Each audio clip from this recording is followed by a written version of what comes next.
Joy Boy adalah seorang Lunarian, seorang dewa yang ditundukkan menjadi iblis atau devil oleh pemerintahan dunia yang tidak tahu diri dan seakan-akan mengubah fakta yang awalnya iblis menjadi sebuah dewa. Dan apa mungkin ini ada hubungan dengan perkataan Rayleigh dan Roger terkait turn the world upside down atau menjungkir balikan dunia ini untuk mengubahnya menjadi original atau ke awal lagi? Di mana Imu dan semua dewa yang berada di Mary Joyce adalah sang iblis yang sebenarnya dan mereka harus diturunkan, di mana Lunarian adalah sang dewa yang sebenarnya. Nah, Garcu Dreamers, sebelum di sini di video ini kita akan bahas salah satu mega teori lagi nih terkait siapakah sosok Joy Boy di masa lalu dan apakah ada hubungan dengan ras Lunarian. Yang seperti biasa, pastikan kalian tonton video sampai habis ya agar tidak ada informasi yang miss dan juga setengah-setengah. Karena video ini sebisa mungkin akan saya bahas secara lengkap dan rinci sekali. Toh bukankah One Piece itu tidak masuk akal tapi akal bisa masuk. Nah, mari tanpa basa-basi lagi kita langsung saja wadaw. Oke, pertama kita perlu membahas terkait suatu ras yang sangat unik di serial One Piece ini, dan itu adalah ras Lunarian. Keunikannya bukan hanya dia memiliki kemampuan untuk menciptakan api secara alami dari dalam dirinya, di mana konteks menciptakan api mungkin tidak terlalu spesial ya, mengingat banyak suku lain yang mempunyai kemampuan khusus, seperti contohnya suku Ming dengan menciptakan elektronya. Tapi untuk ras Lunarian ini seakan-akan terdapat dua mode yang mereka miliki, tepat seperti saat Zoro melawan King di Onigashima. Mode api di punggung aktif dan ketika tidak aktif. Dimana ketika modenya aktif, tubuhnya menjadi sangat-sangat kuat sekali, yang bahkan Zoro sendiri bilang jika mereka terbilang invincible atau tidak tersentuh. Yang kita lihat juga kan, serangan-serangan super kuat dari Luffy, Lucci, Zoro, semuanya tidak ada yang mempan sama sekali ketika api di punggung ras Lunarian tersebut sedang aktif. Makanya sangat masuk akal seseorang dengan segudang pengetahuan pun memasukkan ras Lunarian ke dalam ciptaan tertingginya, yaitu the most powerful being on earth, aka Seraphim, yang diciptakan oleh Vegapunk. Di mana mode lainnya adalah di mode menyerang. Ketika api di punggungnya mati, mereka dapat memiliki kekuatan yang sangat luar biasa, yang tentu saja dengan kecepatan yang luar biasa juga. Ini terlihat saat King dia berubah ke mode hybrid dan mengeluarkan sabatan pedang terbang dari sayapnya, dapat membuat Zoro terhempas sangat jauh sekali. Dimana serangan-serangan dengan level tinggi pun selalu terjadi dengan mode api aktif, yang sebenarnya bisa kita simpulkan jika mereka ingin masuk ke mode menyerang dan menciptakan efek yang sangat kuat, maka mode apinya harus dimatikan. Dimana untuk Cash dari Seraphim pun sebenarnya beberapa kali terlihat ya saat mereka mengaktifkan kemampuan buah iblisnya, di situ api di punggungnya dalam keadaan mati. Dimana yang tadi adalah dari sisi kekuatan, dimana dari sisi kecepatan pun dapat kita lihat ketika apinya mati, ras Lunarian ini dapat bergerak secepat kilat di modenya tersebut. Jadi bisa dibilang dari satu ras ini saja tanpa tambahan bantuan buah iblis mereka sudah sangat-sangat kuat sekali. Serta kenapa alasan jika ras Lunarian sangat penting sekali di serial ini pun dapat kita lihat dari bagaimana Oda akhirnya mewarnai kulit dari ras ini. Ya benar, ras Lunarian memiliki warna kulit lebih gelap dibandingkan semua karakter yang ada. Ingat di sini saya bilang lebih gelap ya di versi manganya, karena di anime dari awal sampai sekarang memang banyak sekali karakter yang berkulit gelap, yang bahkan tante kita yaitu Nico Robin pun terlihat glowing kan di pasca time skip. Padahal sebenarnya Nico Robin dari awal sekalipun Oda sudah membuatnya berkulit putih, serta musuh-musuh dari Zoro juga di masa lalu banyak yang berkulit gelap, dimana semua tentang hal ini sudah pernah saya bahas lah di video short, yang sejujurnya sangat aneh sekali kenapa Toei melakukan hal seperti itu padahal Oda tidak pernah membedakan warna kulit. Dan jika kita kembali ke Lunarian lagi, kenapa saya menganggap jika dia berkulit gelap itu sebagai sesuatu yang sangat spesial? Yang sejujurnya yang menganggap spesial itu adalah Oda, melainkan bukan saya, karena selama 1000 chapter lebih, Oda tidak pernah sekalipun membuat warna kulit karakternya berbeda dengan yang lainnya. Ini pun sebenarnya pernah Oda bilang sendiri karena dia tidak mau terlalu memusingkan warna kulit yang tidak akan begitu relevan untuk cerita, yang cukup berbeda kan dengan Naruto dan Bleach dengan pewarnaan kulit berbeda dari karakter-karakternya. Nah, tapi Oda akhirnya pecah telur nih dengan menunjukkan warna kulit yang memiliki tone berbeda di manganya, dan itu adalah satu-satunya ras yang paling baru dijelaskan, dan dia adalah ras Lunarian ini. Jadi seharusnya kalian udah ngerti kan kenapa ras Lunarian sepenting itu. Karena mereka satu-satunya ras yang Oda sendiri sampai tidak mengikuti lagi perkataan yang awal dia katakan.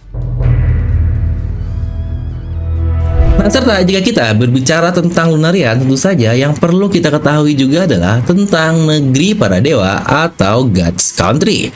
Di mana kata ini pertama kali kita pelajari dari Marco yang dia dengar tentu saja dari Oyaji Shirohige, yang saya juga yakin jika Shirohige tahu hal ini dari Roger yang sampai ke Pulau Loftel, di mana Shirohige dia berkata kepada Marco jika dahulu kala di puncak Red Line terdapat sebuah negeri dari para dewa, di mana lanjutannya dan ras yang tinggal di situ adalah mereka-mereka yang bisa menciptakan api. Lalu apa yang menarik dari perkataan tersebut? Semua orang tahu kan saat ini jika puncak dari Red Line adalah Mary Joyce, tempat para dewa juga yang sama, tetapi ditempati oleh Tenryubito, yang berarti era God Country yang sebenarnya para Lunarian ini terjadi lebih dari 800 tahun yang lalu, di mana akhirnya mereka-mereka yang disebut sebagai dewa ini sekarang malah diburu oleh pemerintahan dunia dan dipunahkan. Ingat perkataannya, dipunahkan loh, bukan cuma diburu saja.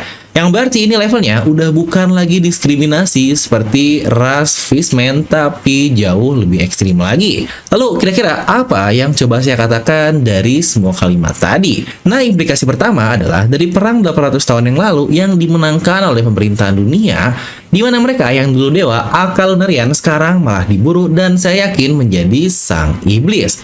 Dan iblis yang kemungkinan besar adalah Imu yang video Megatornya pun sudah pernah saya bahas sendiri. Di sini akhirnya dia menjadi seorang dewa bersama para 19 kerajaan lainnya, yaitu Tenryubito. Lalu kira-kira kapan nama dari Joy Boy akan masuk untuk menghubungkan ke semua ini? Nah, ini dia saat pembahasan mulai semakin menarik, dimana satu-satunya orang yang tahu tentang Joy Boy selain mereka-mereka yang membaca poneglyph seperti Robin, Oden, Roger adalah, ya benar, King atau Arbel, sang Lunarian. Dia yang dari awal berkata jika Kaido adalah Joy Boy, dan dia juga yang bilang jika dia sedang menunggu kedatangan Joy Boy. Apakah nama dari Joy Boy ini sangat dikenal di ras Lunarian, atau jangan-jangan jika Joy Boy lah seorang Lunarian itu sendiri? Dimana tidak banyak hal yang sebenarnya kita ketahui tentang Joy Boy ini, dimana awalnya dari poneglyph di Pulau Fishman terkait permintaan maafnya kepada Poseidon. Ya tentu saja yang paling baru adalah saat Zunisa berkata jika dia kangen dengan Joy Boy karena mendengar Drums of Liberation yang dihasilkan oleh Awakening dari Luffy, yaitu Nika. Jadi dari sini bisa kita representasikan ya, jika Joy Boy adalah pemakan buah iblis Hitoi Tonomi model Nika yang berhasil mengawakeningkan buah iblisnya, makanya Zunisa mengenalnya dari dentaman jantungnya saja. Nah, pertanyaan lama kita adalah, apakah Joy Boy ini sosok atau sebuah gelar? Di mana Kaido pernah berkata kepada Luffy, kau tidak bisa menjadi Joy Boy, yang sepertinya seakan-akan Joy Boy ini bukanlah orang, melainkan hanya gelar saja. Tapi saya juga punya penjelasan sendiri akan hal itu, di mana jelas Joy Boy dulunya adalah seorang yang terus memberikan impiannya untuk masa depan, dan salah satunya kepada Fishman. Tapi karena selama 800 tahun yang bukankah 800 tahun ini sangat-sangat lama sekali, makanya orang-orang yang mengikuti Joy Boy tidak lagi menyebutnya sebagai sosok dari Joy Boy, tapi lagi-lagi kata Joy Boy ini berubah menjadi sebutan atau gelar saja. Lalu kenapa saya bilang jika Joy Boy adalah ras Lunarian? Pertama kita ingat ya, terdapat robot dari Ancient Kingdom di Pulau Egghead yang dijelaskan oleh Stella Vegapunk bahwa robot tersebut berasal dari 900 tahun yang lalu, dan jika kita lihat juga, dia bahkan diprogram untuk pergi ke puncak Red Line, yang kemungkinan besar robot ini diciptakan oleh ras Lunarian yang saya yakin itu pula lah tempat dari Ancient Kingdom dahulu kala. Lalu kenapa mereka menyerang Mary Joyce? iblis. Yang kemungkinan besar jika saya membuat teori, yang mereka serang adalah sosok manusia yang ada di tempat tersebut. Yang ini pun akan kita bahas sedikit lah di sesi setelah ini. Nah, perlu diingat juga, Lunarian dia bisa menciptakan api yang tidak terbatas. Dan ingat kata-kata Lilith saat ditanya oleh Frankie bahwa mereka ingin menciptakan api abadi atau yang bisa dibilang sebagai matahari dengan kemampuan dan energi yang tidak terbatas. Nah, ngomong-ngomong matahari, bukankah kita juga sangat familiar terkait matahari ini? Benar, dia adalah Sun God Akanika yang disebut sebagai dewa matahari, walau tentu saja dia disebut itu bukan karena kemampuannya. Yang perlu diingat lagi, kemampuan Nika adalah mengubah segala hal menjadi karet. Jadi jangan ngarep ya, Luffy tiba-tiba ngeluarin api kayak merah-merah, karena buah iblisnya memang karet dan bukan menjadi api. Jadi beda masalah konteks terkait dewa matahari dan matahari ini sendiri. Jadi bukankah aneh jika Nika yang karet tapi disebut sebagai Sun God? Nah, di mana saya punya dua penjelasan terkait hal ini. Yang pertama, sebutan Sun God ini hanyalah metafora saja yang berarti mereka-mereka yang bawa kedamaian, seperti perkataan Mother Carmel bahwa dewa matahari lah yang menenangkan badai. Ya, badai atau storm yang udah pas banget lah dengan Will of D. Di mana penjelasan kedua adalah dia disebut sebagai dewa matahari karena memakan sebelumnya kemungkinan besar dia dapat menciptakan api atau matahari yang tentu saja itu adalah ras Lunarian, satu ras yang sangat penting di mana Joy Boy yang memakan buah iblisnya adalah raja dari Ancient Kingdom di masa lalu dengan pengaruh yang sangat-sangat besar sekali ke seluruh dunia, yang tentu saja akhirnya memiliki sebutan sendiri sebagai Sun God, pembawa kedamaian. Yang bukankah sejujurnya sangat pas sekali dengan Nika yang berarti senyuman juga. Makanya jika kalian sadar semua hal tentang Nika saja atau Sun God saja sangat tabu bagi pemerintah dunia, yang mungkin kalian juga akan sadar jika mereka-mereka yang tahu tentang Sun God adalah bukan manusia biasa atau mereka dengan suku tertentu. Contohnya adalah suku Sandia, lalu juga Elbaf, Ming, Fishman, dan beberapa lainnya. Yang sadar juga kah kalian, ras-ras tersebut tidak ada satupun yang terafiliasi dengan pemerintahan dunia, kecuali Fishman yang baru saja berhasil masuk di referee tahun ini, di mana saya punya teori terdapat 7 ras spesial yang memimpin di Ancient Kingdom. Nah, kenapa saya bilang ada 7? Yang sebenarnya hal ini saya teorikan dari melihat lorong-lorong di Mary Joy saat Imu dia melihat topi jerami yang terdapat 7 lorong di tempat tersebut. Di mana ketujuh ras tersebut kemungkinan besar adalah untuk pertama jelas adalah ras Lunarian, yang jika di teori ini dialah pemimpin utama dari Ancient Kingdom dan salah satunya adalah Joy Boy.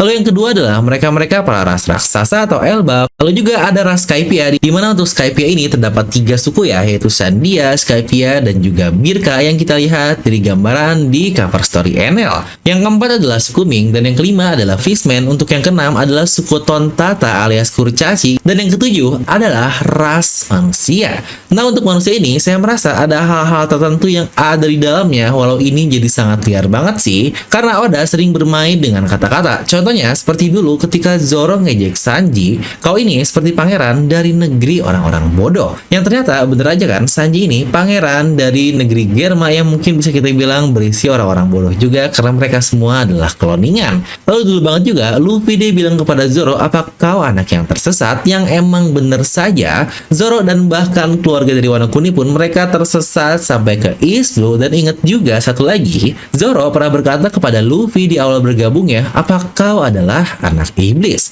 Nah, apakah mungkin manusia dari Ancient Kingdom yang terakhir ini ada hubungan dengan Devil, dan mereka manusia-manusia ini adalah tentu saja para penyandang Namadi? Dan terakhir, adakah yang sadar jika mode Nika di Awakening itu bukankah sangat mirip dengan Sulong dari suku Ming, yang segala hal serba putih dan bahkan mata pun berubah berwarna merah yang persis banget lah dengan mode Sulong. Mana bahkan kemunculan awal dari mode Nika ini terlihat ketika bulan purnama besar sedang diperlihatkan. Apakah Nika adalah ibu dari segala Sulong? Serta sebagai penutup, bisakah kalian mengira nama dari Joy Boy di masa lalu, yang lagi-lagi saya bilang jika Joy Boy mungkin sebagai gelar saja, dimana jika mau berteori kemungkinan besar menurut saya sendiri nama dari Joy Boy adalah Bing. Ya, maka jika benar semua hal bukankah akan sangat berhubungan sekali, terutama dari lagu yang sangat legendaris yang disebut sebagai Sake Bings, yang memiliki lirik pergi untuk mengantarkan sake milik Bing, yang kemungkinan Bing ini adalah nama dari Joy Boy tersebut. Nah, jadi itulah video Megateori yang ternyata sudah sepanjang ini nih. Terima kasih banget buat kalian-kalian yang udah nonton sampai habis. Semoga menambah wawasan dan perspektif kalian tentang One Piece ya. Kalau nggak juga anggap aja ini hanyalah hiburan. Ingat, serial One Piece ini dasarnya sebagai hiburan, jadi jangan terlalu diseriusin guys. Nikmati aja mahakarya dari Oda Sensei. Dimana jika kalian sadar masih ada satu bagian yang belum dimasukkan di sini, yaitu terkait nama Lunarian yang diambil dari lunar, dan kita semua tahu lunar adalah bulan. Dan ngomong-ngomong bulan, tentu saja nyambung ke Enel, tapi untuk kali ini akan kita bahas di video terpisah saja. Dan pesan terakhir, jangan lupa juga untuk subscribe ya, biar tidak ketinggalan informasi dan analisis-analisis mendalam terkait One Piece hanya di channel Devil Nomi. Nah, coba tulis kalian pendapat kalian tentang satu Megateori ini di kolom komentar di bawah ya. Dan mungkin jika kalian ada request juga untuk bahas terkait Megateori lain yang sangat menarik, kan bisa langsung tuliskan di bawah juga. Nah, kebetulan karena kita juga lagi membahas ras yang dapat mengeluarkan api secara alami, tentu saja ada yang bisa mengeluarkan api juga dengan menggunakan buah iblis, dan dia adalah Sabo The Flame Emperor. Ya benar, di masa launching ini sedang ada diskon kaos Sabo dari 150.000 hanya menjadi 99.000 saja. Yuk buruan lengkapkan kaos ibu kalian dengan Sabo The Flame Emperor ini. Pembelian bisa langsung klik link di deskripsi video di bawah ya. Ingat, waktu promo pun sangat terbatas. DNA merchandise, level up your wibuness. Dan seperti biasa, semoga kalian terhibur dengan video ini. Like aja kalian suka, dislike aja kalau suka, jangan lupa untuk subscribe dan juga share ke teman kalian. Gue dengan pamit, and I'll see you guys next time.